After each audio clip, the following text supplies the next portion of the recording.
Muy bien.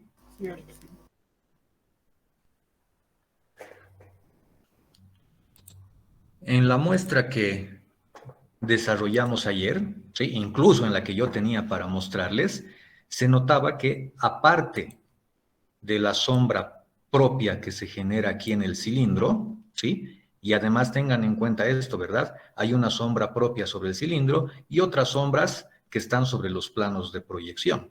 Pero ambos son sombras, por lo tanto deben parecerse en la valoración, pero aquí no sé por qué la sombra de los planos está en azul y la sombra propia está en negro, ¿no? O sea, utilizando criterios diferentes, lo cual distrae, o sea, más bien que todo confunde. Y en la perspectiva peor todavía, ¿no?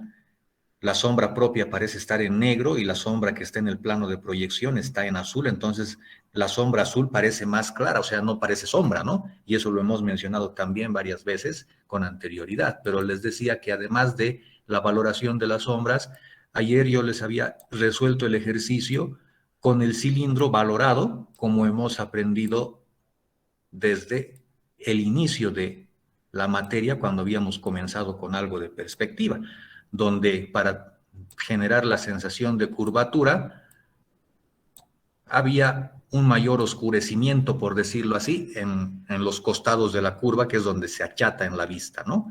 Y eso aparte de la sombra propia. Imagino que aquí se les ha ido esa línea de ahí completamente de más, ¿no?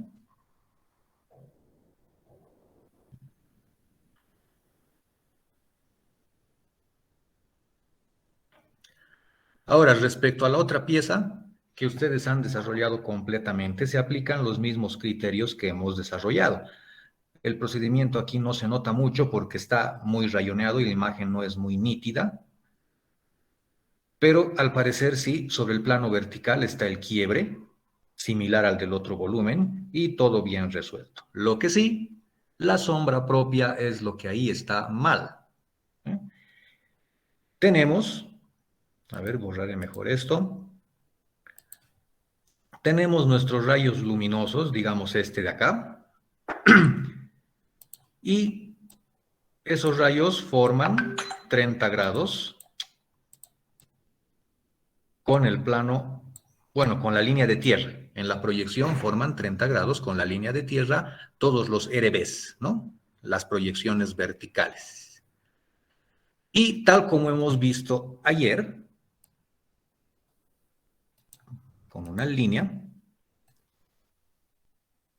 el límite para la sombra propia se encuentra en el punto de tangencia, ¿sí? Ayer habíamos visto que era justamente ahí. Y ese punto de tangencia simplemente se lo proyectaba y nos daba exactamente la ubicación de la sombra propia en la otra proyección. Lo mismo sucede aquí, solo que en la proyección vertical. Esta línea de 30 grados nos da la línea que tiene que ser tangente al cilindro para tener el punto de la sombra propia. Pero solo que aquí ya no es a 45 grados, sino a 30 grados. Por lo tanto, esa tangente deberíamos buscarla perpendicular a los 30 grados, es decir, más o menos por ahí, de modo que este sea el ángulo recto, que ahí estén los 90 grados para que la tangente sea perpendicular al radio, ¿no? Esta línea verde pasa por el centro, ¿no? Por el centro del cilindro, ahí por ese centro. Entonces el punto de tangencia se da justamente ahí. Y lo único que queda es trazar una línea con los mismos 30 grados por ese punto de tangencia. Bueno, más o menos a 30 grados a mí me ha salido, ¿no? Pero a los mismos 30 grados y eso nos va a garantizar que esta línea sí es perpendicular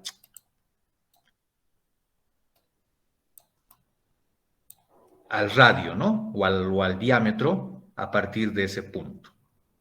Y claro está, eso se tiene que proyectar a la horizontal, de modo que la sombra propia solamente llega hasta ahí.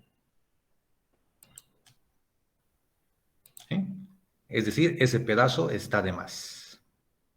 ¿Ves? Exactamente lo mismo que hemos hecho con la otra pieza.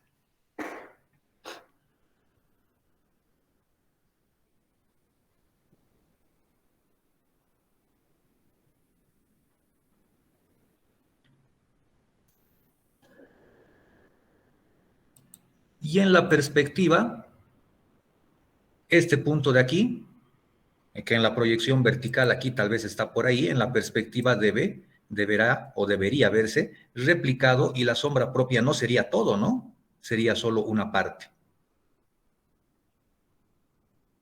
Digamos hasta por ahí más o menos, ¿no?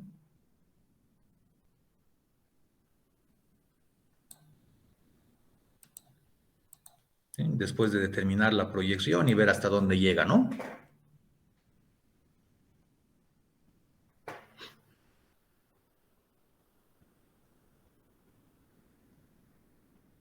Preguntas, preguntas, preguntas.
Bien, ¿se ve nuevamente la pantalla?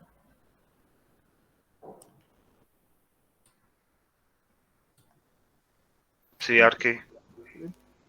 Se ve.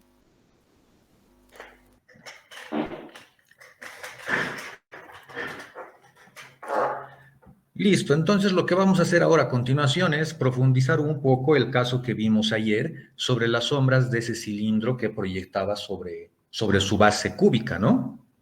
Es decir, ahora vamos a profundizar en las sombras que no necesariamente caen sobre los planos de proyección, sino que pueden caer sobre otros volúmenes, sobre otras superficies, sobre otras caras.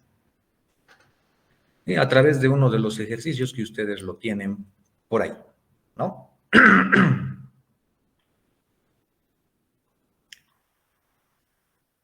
Entonces, ¿de qué se trata? Sí, tanto en la perspectiva como en el depurado, nos podemos dar cuenta de que por la dirección de los rayos luminosos, esta sombra, la sombra de esta pieza truncada que está por delante, va a atravesar al volumen que tenemos aquí atrás. Es decir, la sombra va a ir recorriendo y va a ir bañando ese volumen hasta llegar seguramente a los planos de proyección. ¿Sí? Eso es lo que podemos darnos cuenta en primera instancia. Y a partir de ello, desarrollar el detalle. Entonces, a ver, ¿qué puede ser en este momento una parte accesible o una sombra fácil de encontrar? Por ejemplo, tengo los puntos 1 y 2. Seguramente sus sombras van a estar en los planos de proyección. Si las encontramos, fácilmente podremos definir cuál es visible, ¿no? Digamos, para el punto 1, su rayo con los ángulos indicados para el punto 1 llega a la línea de tierra y a partir de ahí se tendrá que proyectar hasta llegar al rayo de 1, que es el mismo del de 2, ¿no? Es decir, hasta ahí. Y bueno, me copiaré el nombre para indicar qué sombra, ¿no?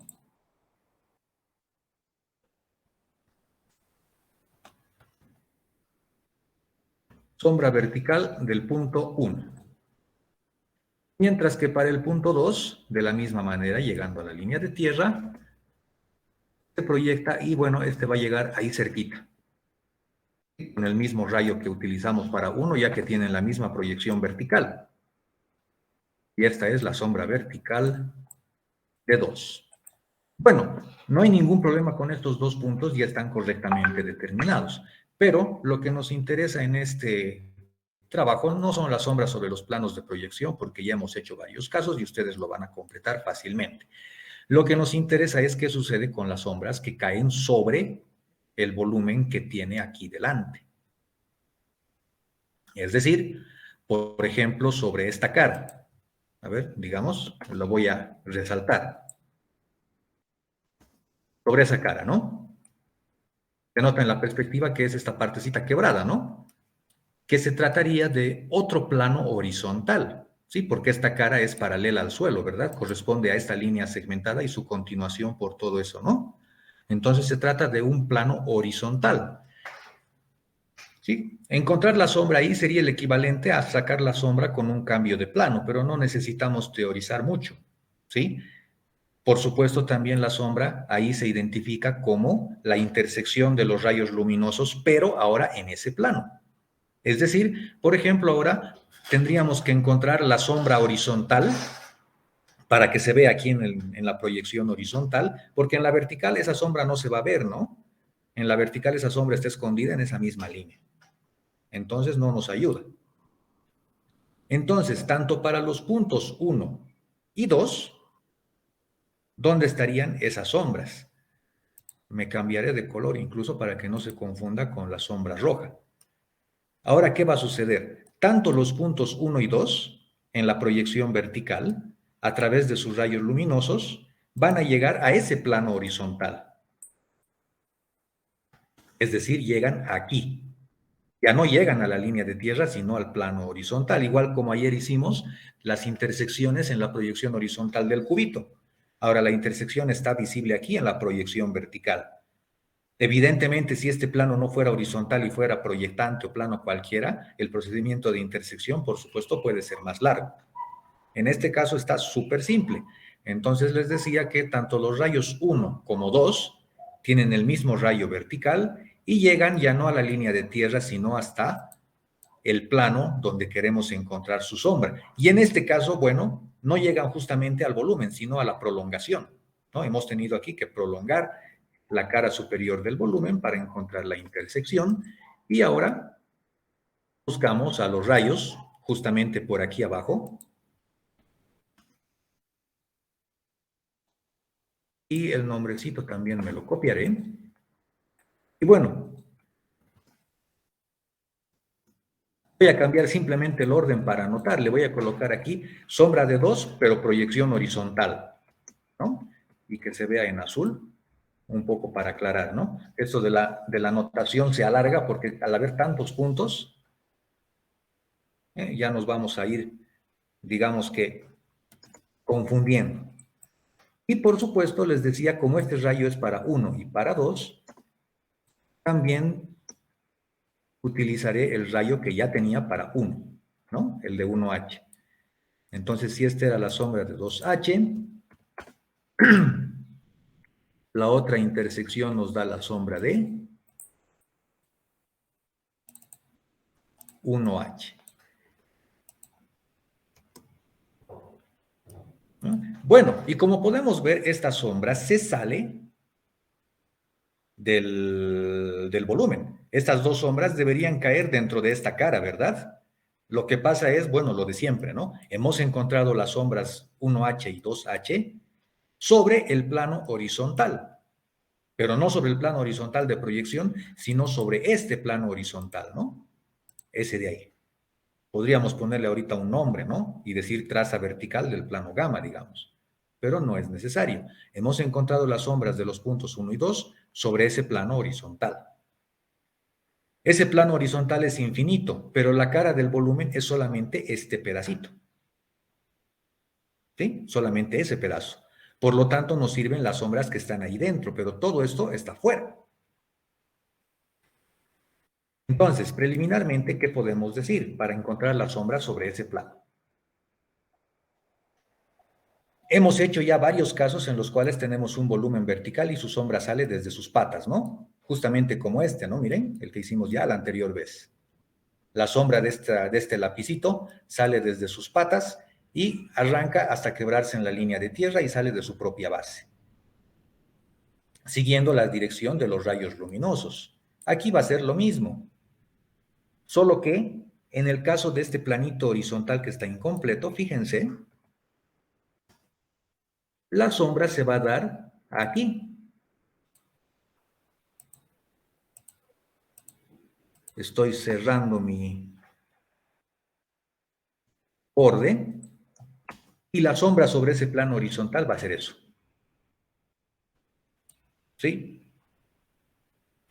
Como el plano horizontal está limitado a ese polígono, entonces la sombra va a ocupar todo lo que ocupa eso y de acuerdo a estos rayos luminosos que tenemos aquí. Sí, les repito, es como si ahora nuestro plano horizontal fuera la línea roja y la línea de tierra subiera, ¿no? Y no está pintado todo, ¿por qué? Porque ese plano está cerrado, está limitado solo a ese pedazo, nada más.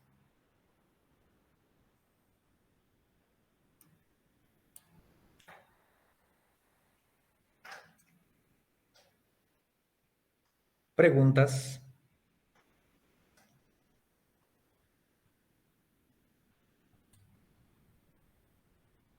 Entonces no solamente se proyecta en el plano, sino en el volumen de la figura. Sí, en realidad la sombra va a caer en cualquier lugar que esté en el cono de sombra, ¿no? Y en este caso, este volumen de aquí adelante o de aquí atrás justamente atraviesa el cono de sombra, por lo tanto, va a tener sombra sobre ese volumen.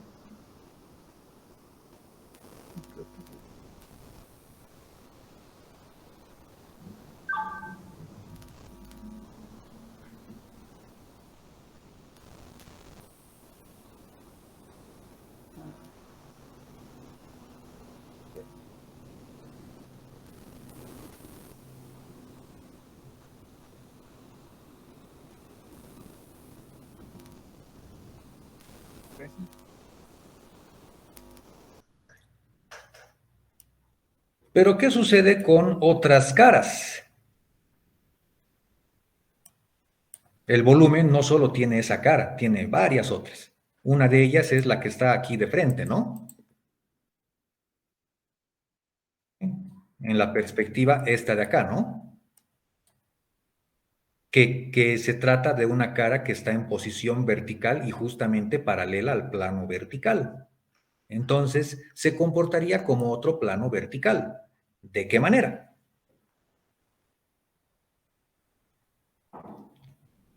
¿Qué sucede cuando un volumen de este tipo llega a la línea de tierra? Se dobla, ¿verdad? ¿Y en qué dirección se dobla?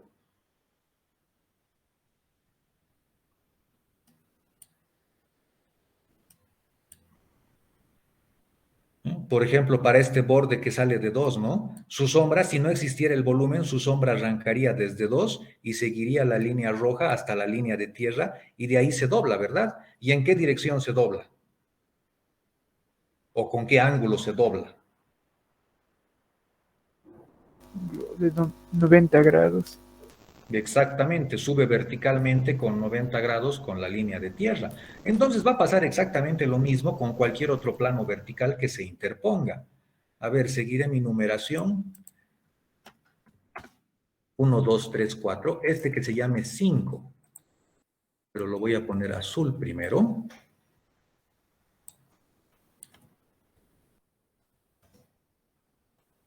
Y este va a ser 5. 5H y 5B va a estar en la línea de tierra, ¿no? Ahí está, 5B. Entonces, una vez que esta línea, la línea de 2 o la arista que contiene a 2, llega a este plano vertical que está más adelante que el plano vertical original, en el punto 5 se va a quebrar hacia arriba. Entonces, aquí en el punto 5 se quiebra hacia aquí arriba. ¿Hasta llegar a dónde? Hasta llegar a 6. Lo voy a llamar aquí 6 vertical. Es decir, 5 y 6 son una rectita vertical. De modo que encima de 5 está 6. 5H y 6H.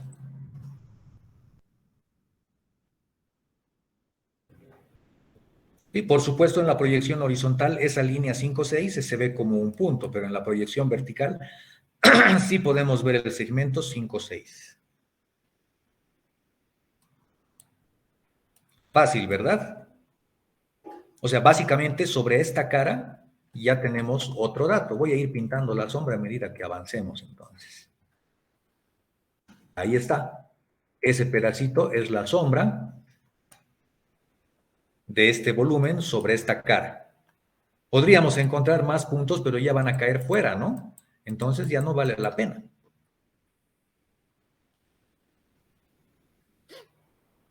Preguntas, preguntas. Nunca hay preguntas.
Pero, ¿qué sucede ahora con la otra cara que está aquí adelante, pero tiene una inclinación? ¿Sí? La perspectiva se nota clarito, ¿verdad? Eso. Bueno, a ver, pintaremos la sombra sobre el plano horizontal. Por ahora, una parte, ¿no? Sobre el plano horizontal ya sabemos que la sombra, digamos que llega hasta ahí. Bueno, no digamos, llega hasta ahí, hasta el volumen. A partir de ahí sufre una transformación, un quiebre, ¿no? Entonces, así como llegaba a 5, la sombra por aquí va a llegar a 5, 6, seguiré el orden, aquí va a llegar a 7.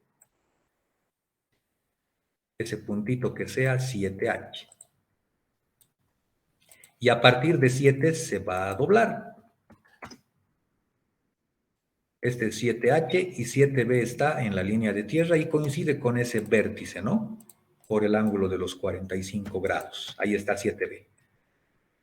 Y ahora, una vez que llega a 7, se va a doblar también con algún otro ángulo. ¿Y con qué ángulo se va a doblar?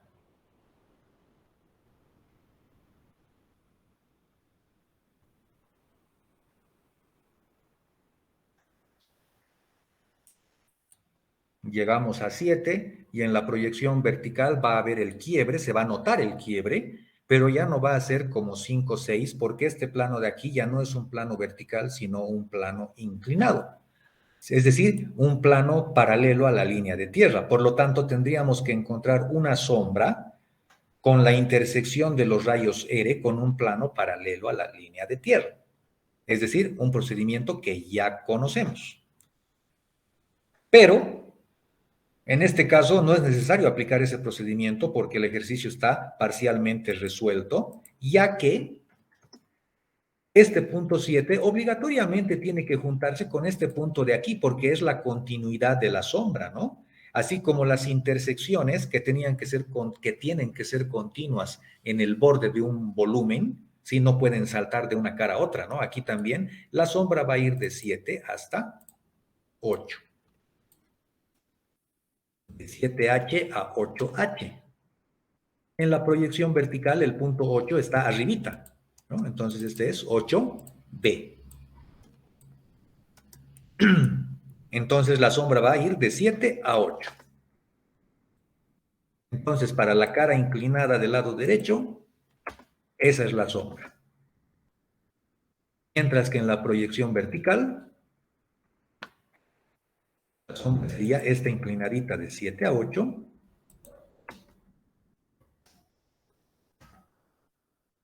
Así.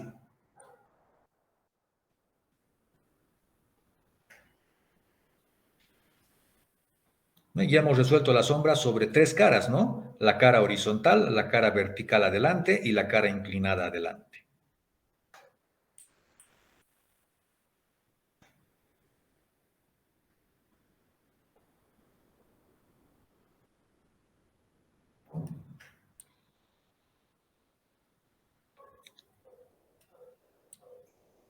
¿Qué se nota aquí en la proyección horizontal especialmente? Hay algo muy interesante que se puede decir. ¿Quién podría hacerlo?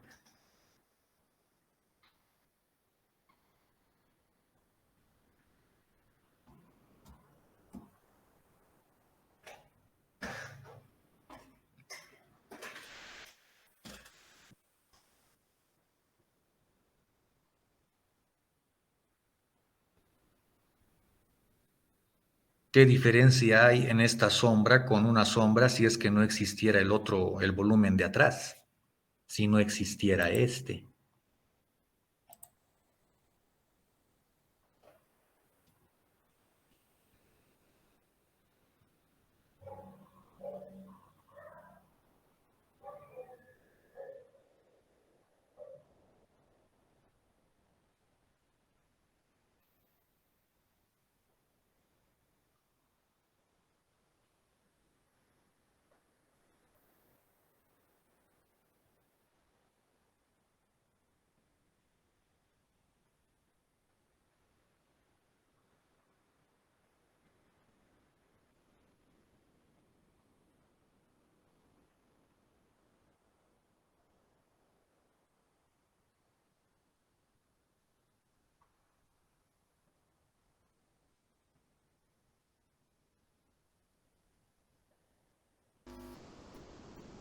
Eh,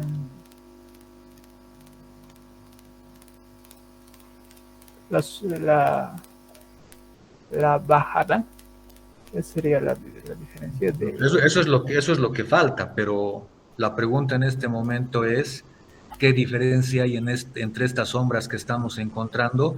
Y si no existiera el volumen, ¿qué diferencia habría?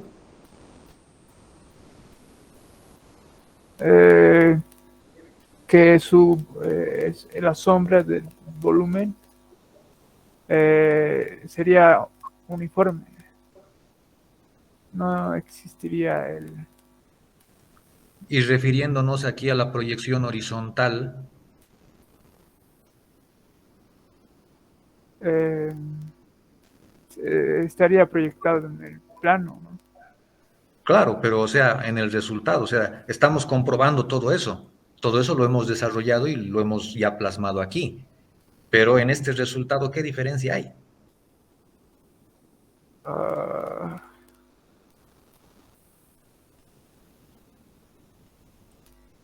Y por ejemplo, con esto.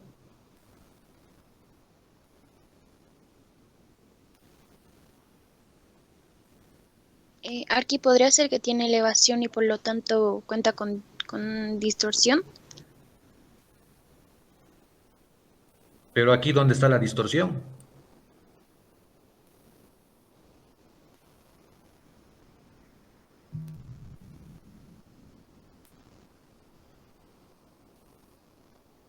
¿Dónde hay aquí en esta sombra una distorsión?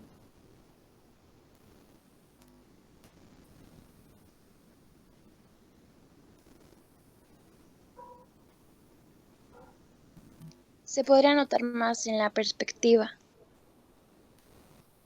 No es que se note más, sino que se nota. Simplemente se nota. En la proyección horizontal, esa distorsión no se nota. Simplemente la proyección horizontal está igualita como si no existiera este volumen de aquí. Está exactamente igual. Eso se debe a que el volumen que le arroja la sombra es un volumen compuesto por líneas verticales. Si este volumen tuviera líneas inclinadas, esa distorsión ya no sería así. Se notaría claramente también en la proyección horizontal, pero gracias a que está compuesto con líneas verticales, la distorsión no se nota y efectivamente se nota en la perspectiva y también en la proyección vertical, porque aquí estamos viendo lo que pasa con estas caras de aquí, ¿no? Entonces, esta sombra, por ejemplo, seguiría caminando por aquí y definiría, digamos aquí, el punto 9 y aquí el punto 10. Y la sombra continuaría por aquí así.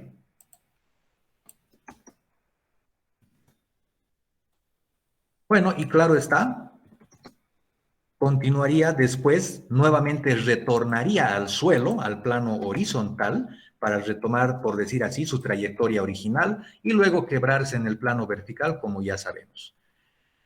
Ahora, en este caso, por los ángulos de los rayos luminosos, esta cara que está aquí atrás, es decir, esta cara, la que contiene al punto 9 y al punto 10, tiene una inclinación bien bajita, por eso se la ve iluminada. Si esa cara tuviera una mayor inclinación, posiblemente estaría en sombra propia y no necesitaríamos hacer todo ese proceso, ¿no? Entonces, eso es lo que se debe cuidar. Eso se notaría más en una vista de perfil, evidentemente. Y como dices, claro que todo esto se nota en la vista de perfil. Pero antes perdón, en la perspectiva, pero antes de irme ahí, simplemente voy a anotarme aquí la sombra que también cae sobre la cara superior. Es decir, este pedacito de sombra que acabo de rayar es la sombra que cae en esta parte sobre sí misma. Es decir, es otra sombra sobre su propio planito horizontal, ya que este planito de aquí, que contiene a 1 y 2, es otro planito horizontal, que sería esta cara de acá, ¿no? Es decir, la sombra que he dibujado ahí es esta de acá. Ahí, ¿no? Es como si este fuera otro suelo y a partir de su base está saliendo otra sombra hacia allá. Ya se los estoy resolviendo yo, pero seguramente como la tarea de hoy, muchos no lo van a hacer. Bueno, para hacer que se note esto un poco más en la perspectiva, y esto ya lo voy a desarrollar solamente para que lo puedan visualizar, en esta perspectiva que no es ni militar, ni isométrica, ni caballera, ¿sí? Tengo esta graduación de puntitos, ¿no? Lo que todavía muchos no hacen. La mayoría usa una grilla en la proyección horizontal, ¿no? Es como si yo usara mi grilla y, por ejemplo, aquí tengo estas distancias, ¿no? 2 aquí y como es 45 grados esto,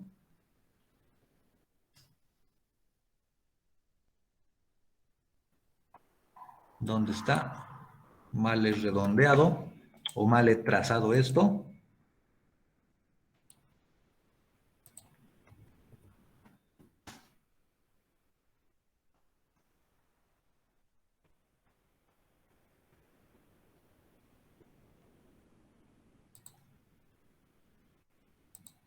Desde aquí hasta ahí. Ahí es. No, estaba bien, solo que yo agarré mal. Y bueno, los mismos triángulos que teníamos que construir, ¿no? Este 1,15, por supuesto, es una medida no entera, inexacta, que yo todavía no puedo hacer, ¿verdad? Pero tengo la proyección horizontal y claro está que en la perspectiva esas distancias no son lo que deberían ser. En la perspectiva esas distancias, esto ya no mide. Ese es el único que mide 2, porque la perspectiva está construida en base a ese lado, ¿no? Como la isométrica más o menos, ¿no? Entonces ahí está 2, 2, digamos el 1,50 de ahí.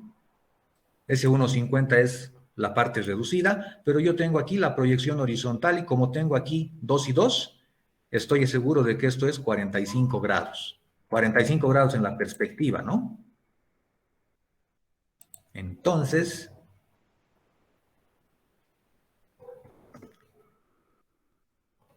ya se puede aquí.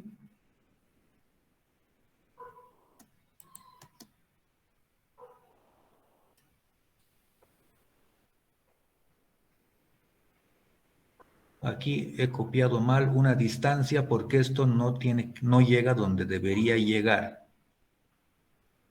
Una distancia está de más. Sí, ya sé cuál está de más o cuál está mal. Me copié mal el ángulo o digo la distancia, entonces esto es aquí. Es hasta ahí nomás. Mi grilla es lo que estaba mal. Esto es lo que me copio, 2 y 2. Y ahora sí. Ahí está, miren. Igual que en esta proyección horizontal, el punto 5 llega justamente ahí. Me lo voy a copiar el nombre. Esos puntos clave ya los voy a transferir aquí, solo que directamente con sus nombres en el espacio. Este 5. Y bueno, ¿qué sucedía ahí? Puesto. ¿Qué sucede en 5? Se eleva, ¿no? Hasta llegar, se eleva verticalmente hasta llegar al punto 6 que se había definido. Ahí. Mientras que el otro lado, el lado opuesto, ese de ahí, era 7 y 8, ¿no? Sí, 7 y 8. Al inicio del plano inclinado está 7. Y al final está 8. Para eso voy a ayudarme de esto. Digamos, miren, con esta misma paralela va a continuar por 6. Incluso con esta misma paralela continúa también el de 7. Esto ya son trazos geométricos nada más, ¿no? 7 está ahí. Y aquí está 8. Ahí está.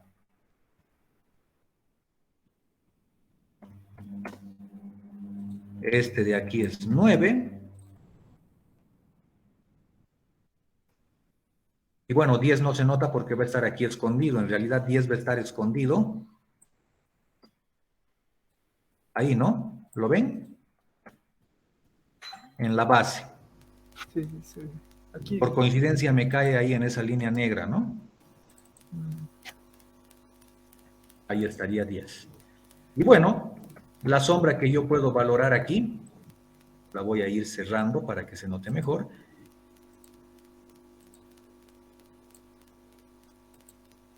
De 8 a 7, ¿no?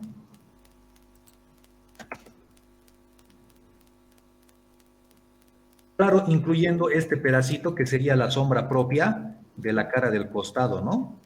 Sí, sí. Eso no sería. Y aquí en la perspectiva sí se nota lo que la sombra se deforma, ¿no? Como decían. Sí. Se deforma. En la proyección horizontal no se nota por las líneas verticales. En la proyección vertical se ve muy poco, pero en la perspectiva sí se nota eso mucho mejor. Y claro que aquí falta todavía la continuación hasta la línea de tierra y lo que se quiebra hasta arriba.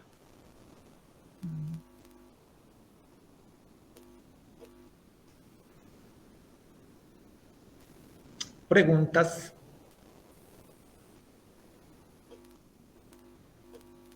si hubiera debajo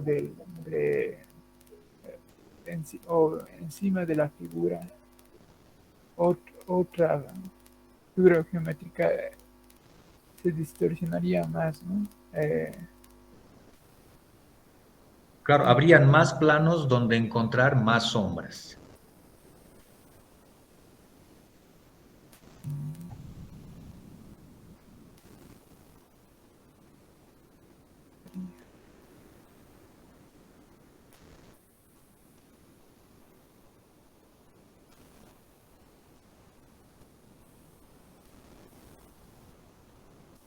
¿Qué más? ¿Qué más? ¿Qué más?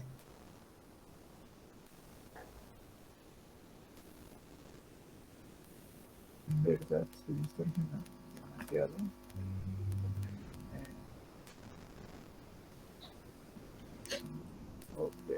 De horizontal no se me notó mucho.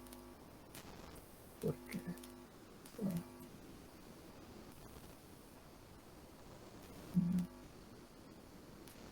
Por supuesto, aquí faltan varias cosas, ¿no? Completar las sombras sobre el horizontal, sombras sobre el vertical y sombras propias, ¿no? sí, aquí falta, ¿no? Esas ya no las desarrollamos porque ya no son cosa nueva, ¿no? Desarrollamos lo que es novedoso. Sí.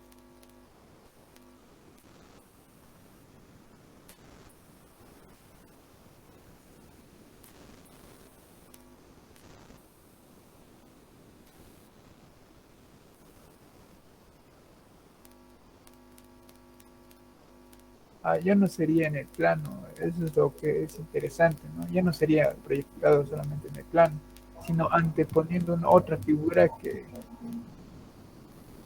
Exacto, las sombras no solamente se van a proyectar sobre los planos de proyección, sino sobre cualquier otro plano o sobre cualquier otra superficie, porque las superficies no siempre son planas, ¿no?